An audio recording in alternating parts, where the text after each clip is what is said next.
उत्तर प्रदेश के मुरादाबाद जनपद में सीएम योगी आदित्यनाथ ने कोविड कमांड सेंटर का निरीक्षण किया। कोविड कमांड सेंटर का निरीक्षण करने के बाद अधिकारियों को कोरोना वायरस की चेन तोड़ने और कोरोना पॉजिटिव मरीजों को बेहतर इलाज देने के लिए निर्देश दिए। कोविड कमांड सेंटर का निरीक्षण करने के बाद सीएम ने मुरादाबाद मंडल के अधिकारियों के साथ बैठक की। साथ ही मंडल भर के जनप्रतिनिधियों के साथ वर्चुअल बैठक की। मुरादाबाद मंडल की दो बड़ी सौगात। सीएम ने मुरादाबाद मंडल में 8 नए ऑक्सीजन प्लांट लगाने के आदेश दिए। अब मुरादाबाद जनपद में भी 3 नए ऑक्सीजन प्लांट लगाए जाएंगे, जिससे ऑक्सीजन की कमी से हो रही मौतों में अंकुश लग पाएगा। कोरोना वायरस की चेन तोड़ने के लिए मुख्यमंत्री योगी आदित्यनाथ लगातार प्रयास कर रहे हैं। हाल ही में प्रदेश के मुख्यमंत्री खुद कोरोना पॉजिटिव हो गए थे। इसके बाद उनके नेगेटिव आने के बाद उन्होंने सबसे पहला दौरा मुरादाबाद जनपद का किया है। ये दौरा बहुत अहम माना जा रहा है। योगी आदित्यनाथ ने सबसे पहले मुरादाबाद पहुंचकर कोविड कमांड सेंटर का निरीक्षण किया और निरीक्षण के बाद कोरोना वायरस की चेन तोड़ने के लिए कोरोना पॉजिटिव मरीजों को बेहतर इलाज देने के लिए अधिकारियों को निर्देश दिए। मुरादाबाद मंडल के लिए सबसे ज्यादा ऑक्सीजन की कमी के चलते मरीजों की मौत हो रही थी। इस मामले को प्रदेश के मुख्यमंत्री ने गंभीरता से लेते हुए मुरादाबाद मंडल में 8 ऑक्सीजन प्लांट लगाने के निर्देश दिए हैं, जिसमें से 3 ऑक्सीजन प्लांट मुरादाबाद जिले में लगाए जाएंगे, जिससे मुरादाबाद में ऑक्सीजन की कमी से हो रही मौतें पूरी तरीके से समाप्त हो पाएंगी। मुरादाबाद जनपद में 3 ऑक्सीजन प्लांट लगने के बाद मरीजों को पर्याप्त मात्रा में ऑक्सीजन मुहैया हो पाएगी। साथ ही मुख्यमंत्री योगी आदित्यनाथ ने सभी लोगों से कोरोना वैक्सीन का टीका लगवाने की अपील भी की है। आज कोविड प्रबंधन को लेकर के मैं मुरादाबाद और बरेली मंडल के दौरे पर हूं। मैंने अभी मुरादाबाद मंडल की समीक्षा बैठक ली। इससे पहले integrated Covid command control centre का निरीक्षण किया और अभी मैं तुरंत मुरादाबाद सदर विकासखंड के मनोहरपुर गांव का भी दौरा करके आ रहा हूं, जहां पर कोविड पॉजिटिव के कुछ केसेस थे जो होम आइसोलेशन में हैं।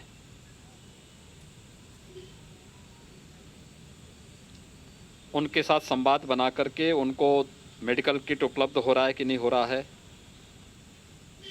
और उनका ICCC के साथ संवाद है या नहीं है, इन सब मुद्दों पर उनसे भी चर्चा की है। पिछले 8 दिनों में अगर प्रदेश के अंदर हम बातचीत करें तो पूरे प्रदेश के अंदर 65,000 एक्टिव केस कम हुए हैं। कोविड प्रबंधन को लेकर के जो कार्य योजना चल रही है, मुरादाबाद मंडल में भी इस दौरान 3500 एक्टिव केस कम हुए हैं। न केवल कोरोना महामारी के सेकंड वेव को लेकर के, बल्कि किसी अन्य संभावित चुनौती का मुकाबला करने के लिए एक व्यापक रणनीति के तहत केंद्र सरकार, प्रदेश सरकार, जनप्रतिनिधिगण और हमारी प्रशासनिक मशीनरी,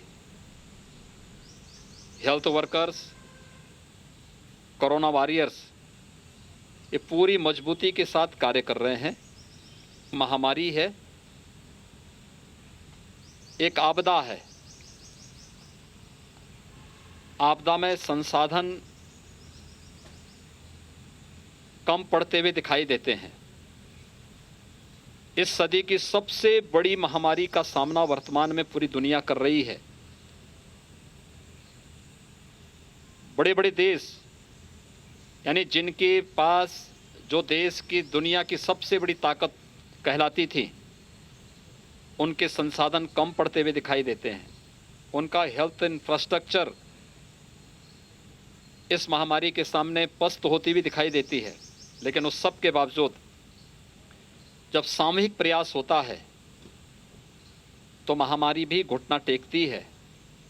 और आज केंद्र और प्रदेश सरकार के सामूहिक प्रयास से 30 अप्रैल को उत्तर प्रदेश के अंदर 3,10,000 एक्टिव केस थे। आज यह घट करके 2,45,000 पे आ चुके हैं।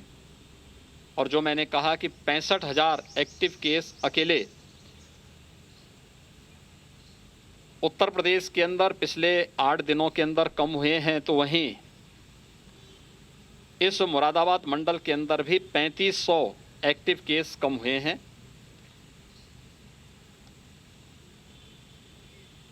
इस पूरी प्रक्रिया में हम लोगों ने जो चीज़ देखी है वह ये कि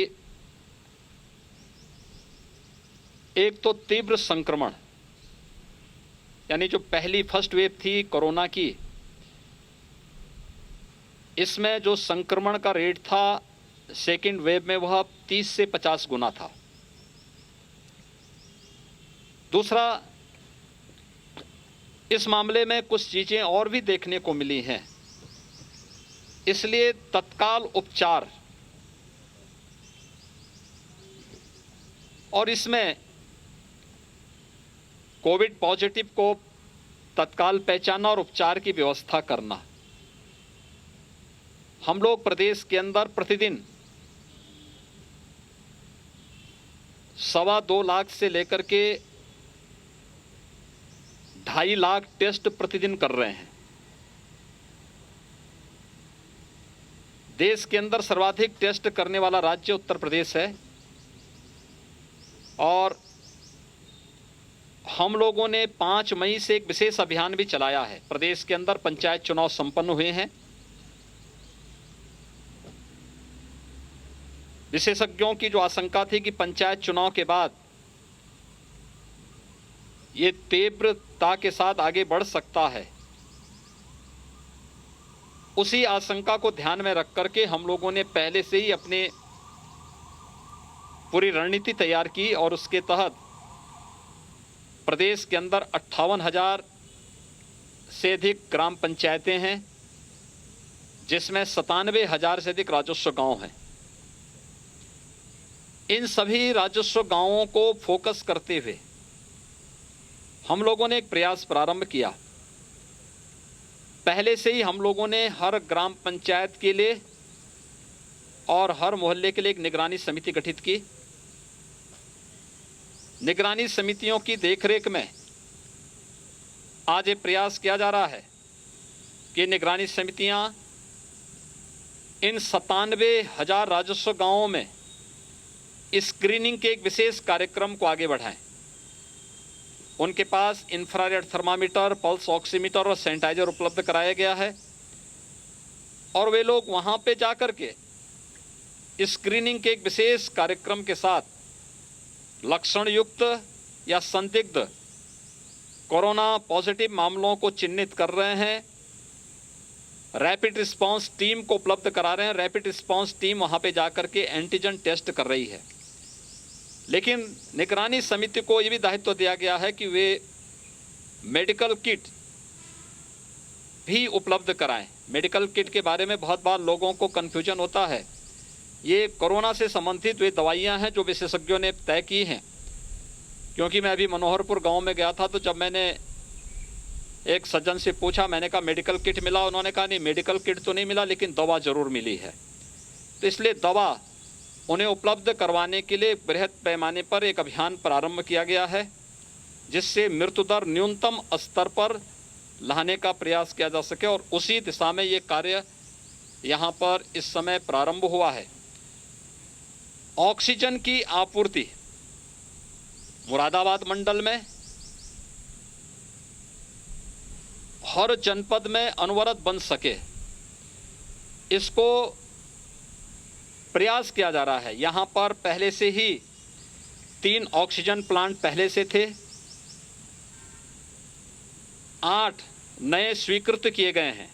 ये 8 नए जो स्वीकृत किए गए हैं 5 जनपदों के लिए हैं, जिनमें से 3 मुरादाबाद जनपद के लिए स्वीकृत किए गए हैं, जिसमें भारत सरकार में आदरणीय प्रधानमंत्री जी ने पीएम केयर फंड से प्रदेश के 61 जनपदों के लिए ऑक्सीजन प्लांट स्वीकृत किए हैं। इसके अलावा हम लोगों ने राज्य सरकार से भी सीएम केयर फंड से, स्वास्थ्य विभाग और चिकित्सा शिक्षा विभाग की तरफ से भी, और चीनी मिल और गन्ना विभाग के माध्यम से भी, CSR से भी ये लगाए जा रहे हैं। इसके साथ ही यहाँ पर ऑक्सीजन कंसंट्रेटर भी 200 से अधिक ऑक्सीजन कंसंट्रेटर इस मंडल के लिए उपलब्ध कराए गए हैं, जो कोविड हॉस्पिटल में उपलब्ध कराए गए हैं, जिनका उपयोग वहाँ पर आसानी से किया जा सकता है। इसके अलावा कुछ CSCs में भी बेड्स बढ़ाए गए हैं, वहाँ पर ऑक्सीजन कंसंट्रेटर को उपलब्ध करवाने की व्यवस्था की जा रही है। इस समय यहाँ पर निगरानी समितियों की संख्या बढ़ाने के लिए और RRTs की संख्या को बढ़ाने की कार्रवाई हो रही है, और जो एक अभियान चल रहा है, इस अभियान के माध्यम से यहाँ पर हर एक कोविड पॉजिटिव को चिन्हित करना, लक्षण युक्त को भी और संदिग्ध व्यक्ति को चिन्हित करना और फिर RRTs के माध्यम से उसकी जांच करना, इस प्रक्रिया को तेजी के साथ कार्य करने की व्यवस्था की जा रही है। प्रदेश के अंदर हर एक जिला प्रशासन को इस बारे में भी हिदायत दी गई है कि हम इस बात को ध्यान में रखें कि कोविड पॉजिटिव हमारी प्राथमिकता होनी चाहिए। कोविड पॉजिटिव को उपलब्ध स्वास्थ्य की सुविधा तो उपलब्ध हो ही, नॉन कोविड पेशेंट के लिए टेली कंसल्टेशन की सुविधा उपलब्ध हो। इसके अलावा हर एक जनपद में महिला और बच्चों के लिए एक हॉस्पिटल डेडिकेट किया जाए, जहां पे उन्हें सुविधा हो सके और 102 की एम्बुलेंस केवल उन्हीं के लिए उपयोग हो। नॉन कोविड पेशेंट जो हार्ट से जुड़े हुए हार्ट के पेशेंट हैं, कैंसर के हैं, डायलिसिस जिनकी होनी है, उनके लिए भी विशेष ध्यान देने की आवश्यकता है, और उनके लिए भी एक हॉस्पिटल हर एक जनपद में डेडिकेट करें, जहां पर उनको लाने की व्यवस्था, एम्बुलेंस से सुरक्षित लाने, इन्फेक्शन से बचाने और उनके उपचार की सुविधा भी हो सके। इन चीज़ों को बढ़ाने की व्यवस्था की गई है, यहाँ पर हर एक जनपद में व्यवस्था की गई है।